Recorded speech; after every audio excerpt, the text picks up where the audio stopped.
Panoodin nyo na guys, ang galing nga ito. Ayan no. Pinutol ni ate yung toothpick yan. Tapos, dinikit niya sa ilong niya. Alam mo gagawin niya sa toothpick niyan? Ayan no. Ihipan niya yan. Ayan no. Inihipan niya tapos, ang galing no? Pwede pala yun. Inikit mo lang yung toothpick sa ilong mo. Tapos iikot na siya. Ha? Ha? Ha? No? Yun nga guys, try natin kung talagang legit na ito. Toothpick. Ayan. Babaliin mo na itong toothpick nito tapos ididikit mo sa ilong mo. Pag inihipan mo siya, iikot na siya. Okay, let's go, let's go, let's go. Okay, kailangan baliin natin yung toothpick. Ayan. Yan, kunting bali siya, tapos ididikit mo sa ilong. Tapos, yan, ito siya.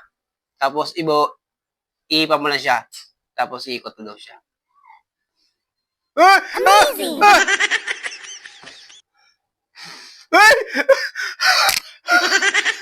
Sapa.